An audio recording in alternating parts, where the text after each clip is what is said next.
Bienvenidos a esta edición de Barra Libre. Hoy es miércoles 17 de marzo. Abrimos el programa con nueva información de Plus Ultra. La banca no se fió y no le prestó dinero. Esto antes de que el gobierno saliese a su rescate. Además, ya saben, Pedro Sánchez desolla a Iglesias y nombra como vicepresidenta segunda a Nadia Calviño. Se evitarán así los choques y las tensiones con la coalición y ¿le quedan apoyos a Podemos? Hoy desvelamos que el partido de Errejón ni siquiera tuvo que debatir la oferta de Iglesias de unir candidaturas en Madrid. Lo tuvieron claro desde el principio, no. También comentaremos las incidencias del SEPE y el pasaporte COVID. Vamos con todo ello.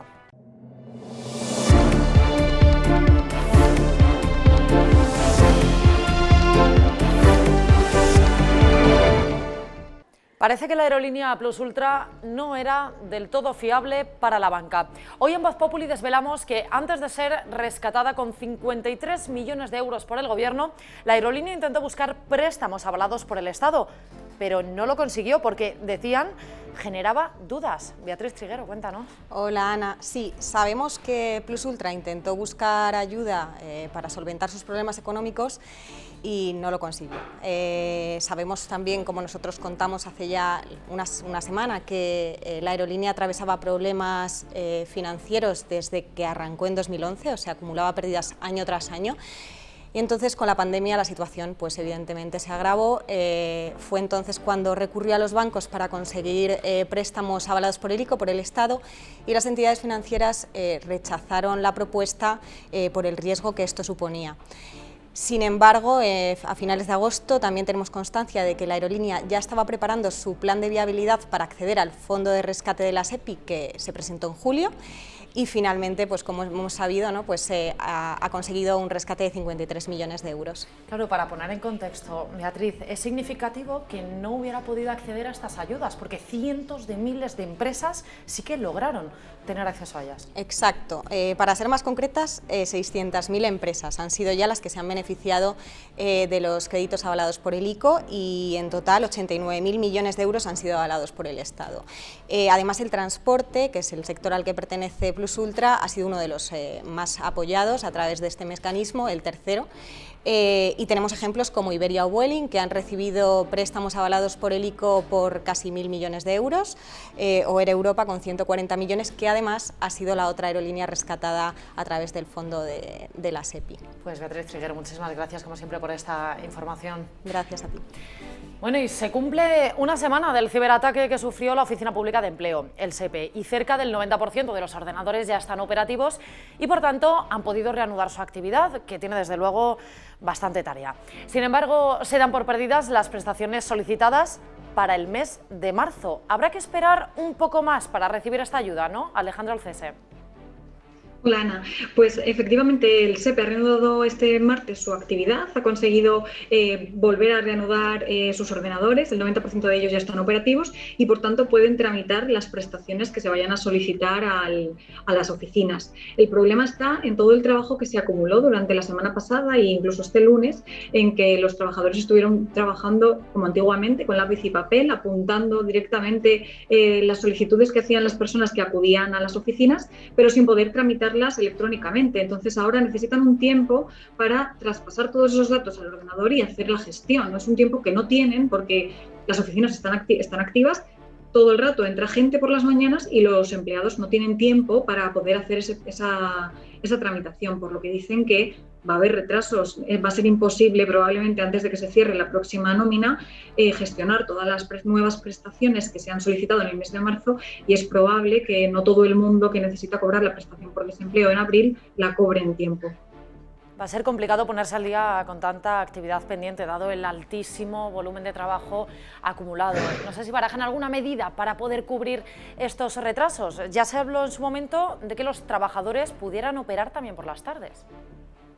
Eso es que el SEPE encima vive una situación de colapso prácticamente desde que se inició la pandemia. Entonces, CESIF, que es el sindicato mayoritario de empleados públicos y el que tiene más presencia en el SEPE, ha pedido en reiteradas ocasiones al Ministerio de Trabajo que permita la jornada por la tarde en el SEPE, que es algo que se hace en otros organismos como la Seguridad Social y que en el SEPE no está permitido, para que aquellos trabajadores que voluntariamente puedan trabajar por la tarde pues tengan esa posibilidad y adelanten trabajo y lo saquen adelante. Es algo que ahora vendría muy bien, porque si por las tardes pudieran pudieran estar sacando adelante el trabajo que no pudieron hacer la semana pasada por el ciberataque, pues sería posible que llegara a tiempo en todas las prestaciones. Sin embargo, es una medida que no se ha aprobado nunca, no se ha permitido y ahora mismo tampoco se ha hecho.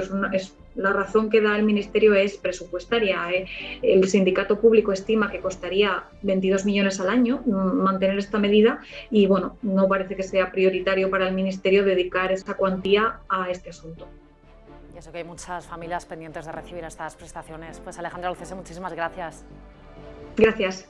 Y atentos hoy porque la Comisión Europea presenta esa propuesta que lleva meses sonando, el llamado pasaporte COVID, un certificado en el que quedará reflejado si la persona ha pasado el virus o si está vacunada, de tal forma que pueda utilizarse para moverse con facilidad por Europa, porque demostraría que se está inmunizado frente al virus.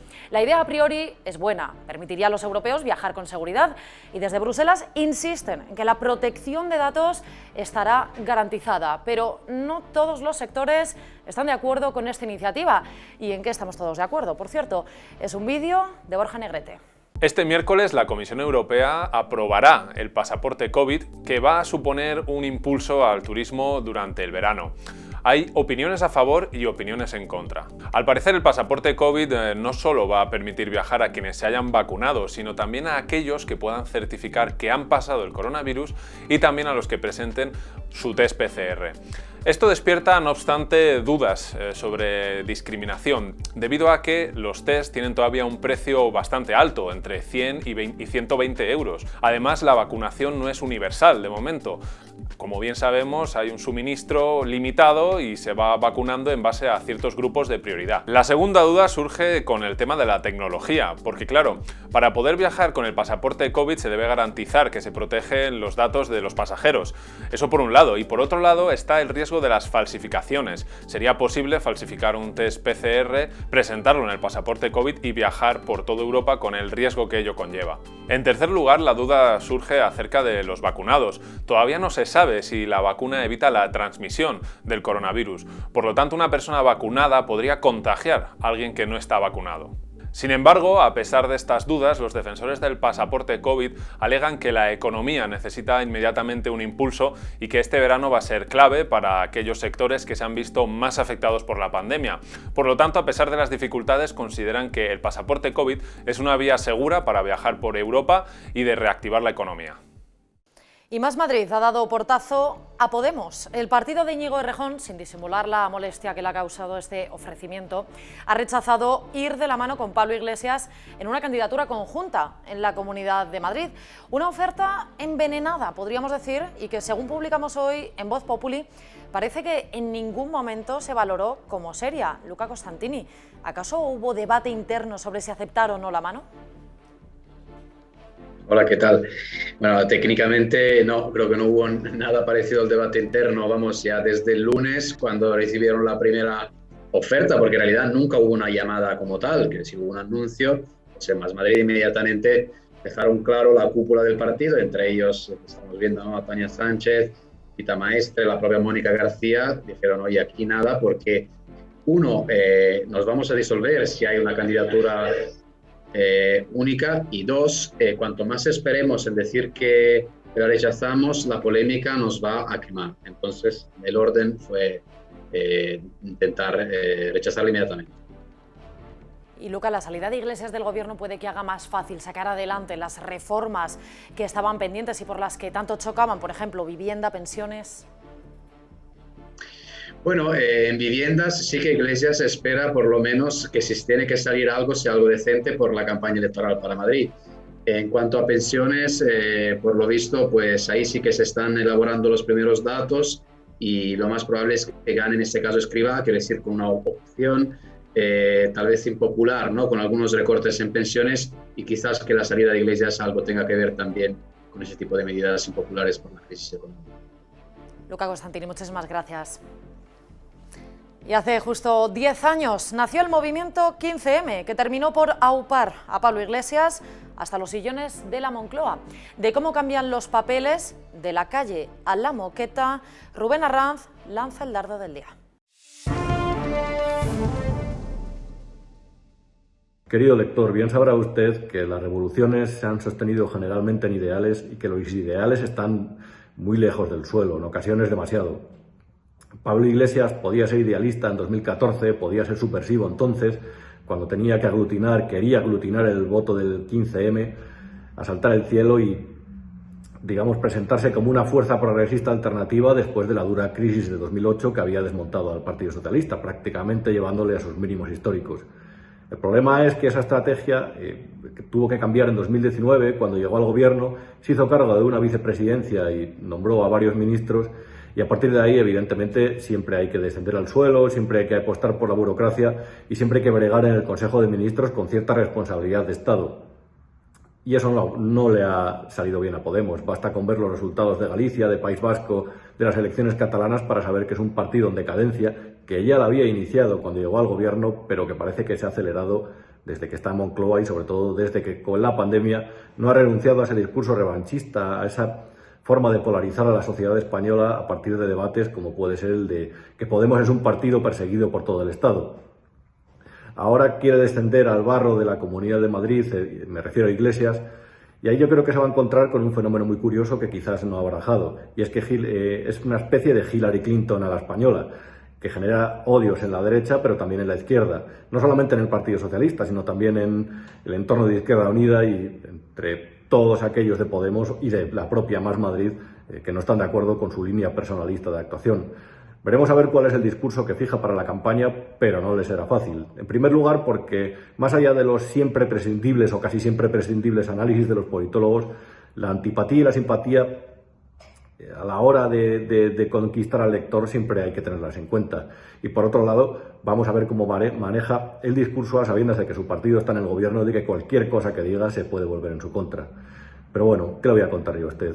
Si esto es lo que hay.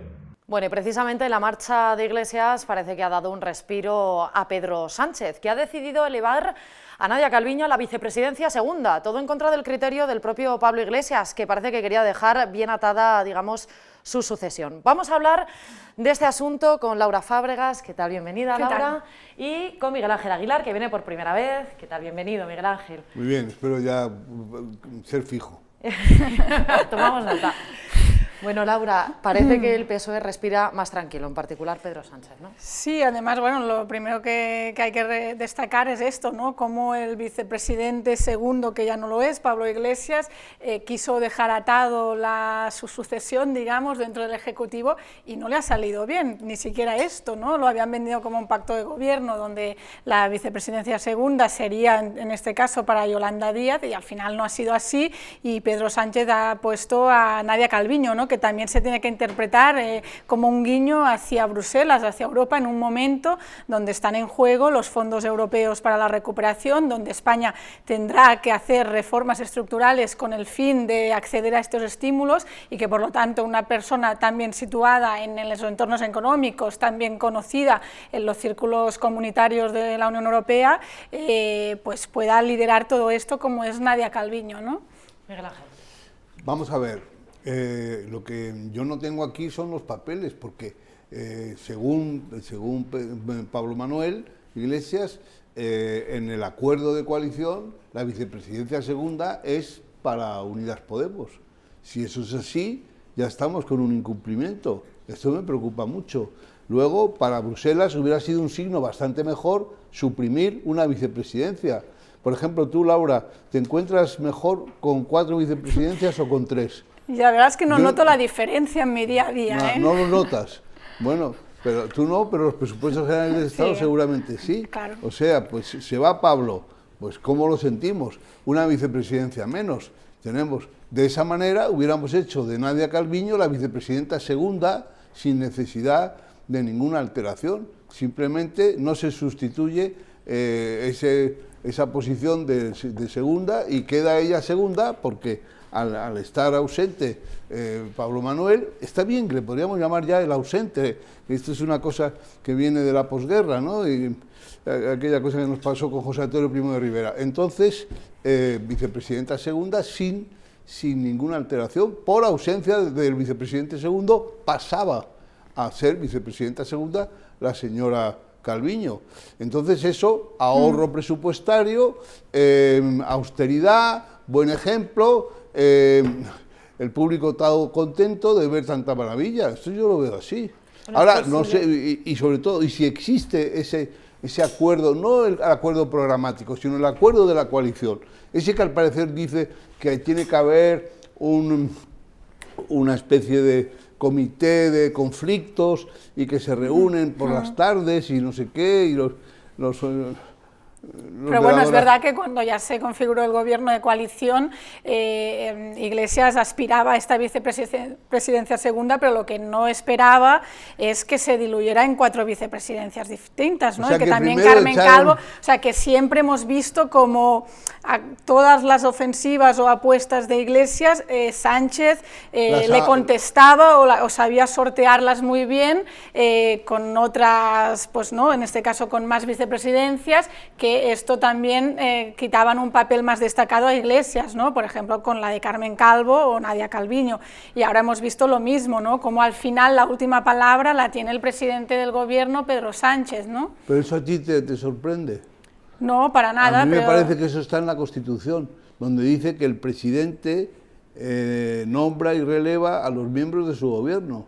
Y a mí lo que me resultaba un poco, en fin, chocante era ver cómo este señor se despide, me parece que lo has dicho tú, Laura, se despide intentando dejar esa fórmula que atribuíamos a Franco, ¿te acuerdas? Todo quedará atado y bien atado. Sí. Menos mal que no dijo bajo la guardia fiel de nuestro ejército, sino bajo la guardia fiel de nuestros inscritos. ¿No te gusta la palabra inscritos? Porque otros partidos hablan de militantes, pero estos son muy creativos. Porque él no ha dicho que va a ser no sé qué, no, si los inscritos quieren, pero él está siempre, se entrega a los inscritos. Incluso un asunto tan relevante como Galapagar, lo sometió a los inscritos. Los inscritos le hubieran podido desahuciar de Galapagar. Yo es que no quiero ni pensarlo. Bueno. ¿Qué hacemos con los 3 churumbeles? Bueno, y podemos hablar ahora también de aliados. ¿Cuántos aliados le quedan a Pablo Iglesias? Escuchábamos a la candidata de Más Madrid renunciar a la mano tendida de Podemos. Las mujeres estamos cansadas de hacer el trabajo sucio para que en los momentos históricos nos pidan que nos apartemos. Las mujeres hemos demostrado con creces que sabemos frenar a la ultraderecha sin necesidad de que nadie nos tutele. Bueno, de hecho, la respuesta del partido de Rejón más clara no podía ser, ¿no? Además, incluso acusándole de machismo, ¿no? De decir que si ha sido hasta el día de hoy o hasta ahora, hasta recientemente, ha sido Mónica García, pues Mónica García, ¿no? Sí, la candidata, sí. No puede ser que en último momento venga un hombre, ¿no? Después de ella, de toda su trayectoria, y en el momento histórico de más visibilidad decida ser él el candidato, ¿no? En ese sentido es verdad que la respuesta, y sobre todo un partido que pretende ser tan feminista como dice que es Podemos, tendría que haber calculado, ¿no?, esta estrategia, ¿no? Pero Laura, eres un poco exigente, te vas un poco hacia Pablo de una manera demasiado agresiva con él, porque él no ha dicho que va a hacer nada, él ha dicho él ha dicho que se presentaba o quería presentarse a las primarias. Lo que pasa que es verdad que Miguel Ángel, en Voz Populi hemos destapado ya muchos casos de primarias fraudulentas por parte del partido de Iglesias. Entonces a mí la frase de los inscritos ya la pongo un poco en entredicho, porque hemos visto en La Rioja y en muchas comunidades autónomas cómo Pablo Iglesias al final los inscritos es una excusa que tiene él para hacer este ordeno y mando, ¿no? O sea, que tú crees que esto es una filfa, que en realidad él estaba dispuesto a ponerse por encima de Mónica y a no respetar el duro trabajo y eficiente trabajo que Mónica lleva haciendo, que a mí me tiene realmente muy admirado. Hombre, lo que está claro es que la figura de Pablo Iglesias eclipsaría por lo menos a la candidata de Más Madrid. Esa era su intención.